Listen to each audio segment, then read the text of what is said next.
Hello बच्चों, मैं आमिर जी। हम लोग पढ़ रहे हैं क्लास 11th की फिजिक्स। बच्चों, लॉज ऑफ मोशन हम स्टडी कर रहे हैं। लॉज ऑफ मोशन में आज मैं आपको सिखाने वाला हूं लॉज ऑफ मोशन का न्यूटन लॉज ऑफ मोशन। क्या होता है न्यूटन लॉज ऑफ मोशन? इससे पहले मैं आपको बता दूं कि मैंने आपको कंप्लीट बेसिक्स इनके बता दिए थे कि इनर्शिया क्या होता है, मोमेंटम क्या होता है, चेंज इन मोमेंटम क्या होता है। आज केवल और केवल केवल केवल डेफिनेशन के बारे में मुझे बात करनी है। तो मैंने पूरा डेटा यहां पे लिख दिया है, चिपका दिया है बोले तो। और क्योंकि मैं इसका पूरा कॉन्सेप्ट आपको सिखा चुका हूं, आज केवल मैं आपको डिफाइन इनको कर बताऊंगा, इनकी डेफिनेशन क्या होती है और साइंटिस्ट ने क्या बोला था, न्यूटन ने क्या उसने वर्ड्स बोले थे, उन वर्ड्स को मैं बता रहा हूं। इससे पहले के लेक्चर में आप देख सकते हैं कि इनर्शिया क्या होता है, मैंने पूरा डिटेल में समझाया हुआ है। मोमेंटम क्या होता है, मोमेंटम और चेंज इन मोमेंटम क्या होता है, उसकी भी मैंने डिटेल आपको बताई हुई है। तो उन पे बेस्ड तो पूरी कहानी है ये। तो चलिए आज इनको डिफाइन कर लेते हैं। सबसे पहले हम लोग बात करेंगे न्यूटन लॉज ऑफ मोशन में फर्स्ट लॉ ऑफ मोशन की। न्यूटन का पहला नियम क्या कहता है? तो लॉज ऑफ मोशन का मतलब ये कि चलने फिरने के नियम। क्या कहा उसने? तो पहला लॉ कहता है according to this law a body continue to be in its state of rest और यूनिफॉर्म मोशन।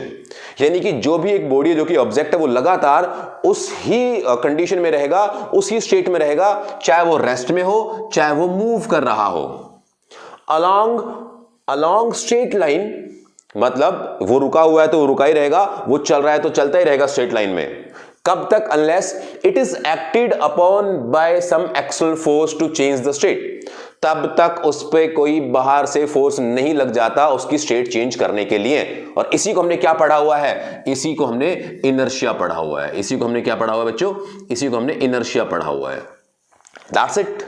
उसी का इनर्शिया की हेल्प लेके क्या बना दिया भाई साहब ने? फर्स्ट लॉ बना दिया। और उसी के बेसिस उसने कहा कि जैसे जैसे जैसे एग्जांपल लेते हैं, मान लीजिए एक ऑब्जेक्ट है या कोई भी इंसान, एक बंदा चेयर पे बैठा हुआ है, तो वो लगातार उस चेयर पे बैठा ही रहेगा तब तक एक्सटर्नल एजेंसी कोई उस पर फोर्स नहीं लगा देती।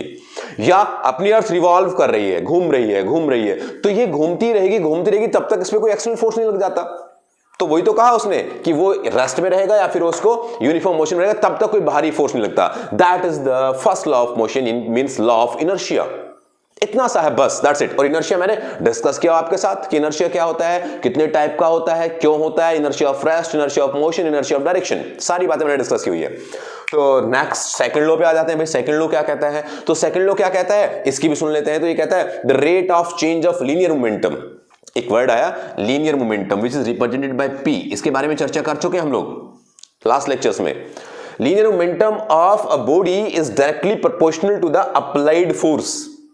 Directly proportional to the applied force and the change take place in the direction of applied force। यानी कि भाई साहब उसने दो बातें की कि जो मोमेंटम है, basically rate of change of linear momentum है, वो तो बताता है फोर्स को, और साथ साथ ये भी कह दिया कि द चेंज टेक प्लेस, जो भी फोर्स से बदलाव आएगा उसकी डायरेक्शन होगी, और वो डायरेक्शन कहां होगी? अप्लाइड फोर्स की डायरेक्शन में। सिंपल वर्ड्स में उसने ये कहा F is equal to dp by dt और वेक्टर क्वांटिटी।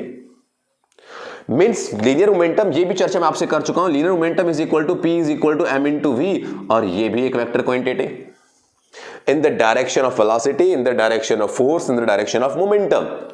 पूरी की पूरी चर्चा यहां पे सेकंड लॉ की हो गई। ये क्या था? अपना मोमेंटम की कहानी थी पूरी की पूरी, कि भाई ये लीनियर मोमेंटम क्या होता है, कैसे होता है, कितना होता है, किस लिए होता है, सारी बात हम लोगों ने डिस्कस की हुई है इसकी। कि भाई तब m कांस्टेंट होगा तो क्या होगा, v कांस्टेंट होगा तो क्या होगा, p कांस्टेंट होगा तो क्या होगा, उसके ग्राफ के साथ मैंने सब कुछ लास्ट लेक्चर में बताया हुआ है। जस्ट ये डेफिनेशन बेस्ड कहानी है पूरी की पूरी। फर्स्ट लॉ को डिफाइन किया, सेकंड लॉ को डिफाइन किया, आ जाते हैं अपने थर्ड लॉ पर। थर्ड लॉ क्या कहता है? बहुत आसान सा भाई साहब, ये तो बहुत छोटा सा है। क्या उसने कहा? द एवरी एक्शन, हर एक जो एक्शन होंगे, there is always an equal opposite reaction. Means मैं इस दीवार पे ऐसे यहां से फोर्स लगा रहा हूं तो दीवार मुझे फोर्स लगा रही है। हम ऐसे पीछे फोर्स लगाते हैं, पीछे फोर्स लगाते हैं, हाँ पीछे फोर्स लगाते हैं तो हम आगे चल पाते हैं। हम आगे चलने के लिए पीछे फोर्स लगाते हैं ना, तो पीछे फोर्स लगाते हैं तो उसका एक्शन होता है तो हम क्या आगे चल पाते हैं। हर जगह पर उसी तरह की चीज, जैसा हम एक्ट करेंगे वैसा ही हमें रिएक्ट मिलेगा। कहने का मतलब कि इक्वल एंड अपोजिट फोर्सेस, यानी कि F A B is equal to F B A. That means यहां पर केवल और केवल डायरेक्शन का चेंज है, negative sign represents what, direction, opposite direction. तो ये अपना क्या था, ये न्यूटन का तीसरा नियम था, जिसमें हम लोगों को इक्विवेलेंट अपोजिट फोर्सेस के बारे में बातें करनी होती है। यहां पे चेंज इन मोमेंटम की बात होती है और वहां पे इनर्शिया की बात होती है। ये न्यूटन के 3 लॉज ऑफ मोशन में से मैंने आपको डिस्कशन किया और बताया। अब इसके बाद एक छोटी सी क्वांटिटी और इन्वॉल्व कर ली जाती है, that is impulse, that is impulse. तो अब मैं इंपल्स के बारे में बात करता हूं। चलिए यस बच्चों, हम लोग बात करते हैं इंपल्स की। इंपल्स क्या होता है? तो ये इंपल्स एक क्वांटिटी है, मींस कब कोई भी बहुत लार्ज फोर्स, कोई भी बड़ा फोर्स बहुत छोटे टाइम के लिए एक्ट हो, कोई भी बड़ा फोर्स छोटे टाइम के लिए एक्ट हो, उसको हम इंपल्स कहते हैं। दैट मींस व्हाट, लिख देता हूं मैं इसको शब्दों में, large force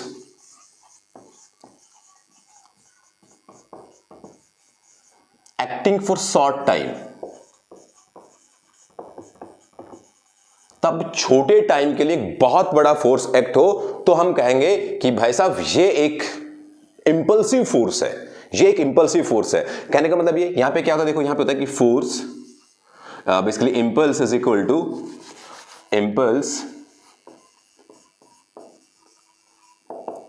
to force into time duration that is equal to change in momentum,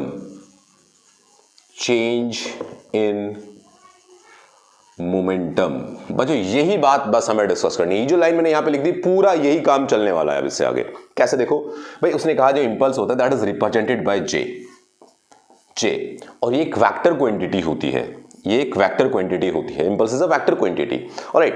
that J is equal to, means that J is basically, मुझे यहां इसको dj लिखना चाहिए, that is equal to F dot dt, force small time के लिए। जैसे example लेते हैं, एग्जांपल यहां पे हम लेंगे क्या कि भाई जैसे वीरेंद्र सहवाग ने एक छक्के के लिए, सिक्सर के लिए एक बेसिकली उसने शॉट खेला, एक बॉल को 6 रन के लिए खेला, तो वहां पर जो बॉल बहुत तेज आ रही थी शोएब अख्तर की, उस भाई साहब ने भड़ाक से उसमें हिट किया, तो ये जो थोड़ी देर के लिए फोर्स लगा था उस बैट और बॉल के बीच में, दैट इज जहां से बॉल आई टकरा के वापस गई, दैट इज इंपल्स, उसको हम लोग इंपल्स कहते हैं।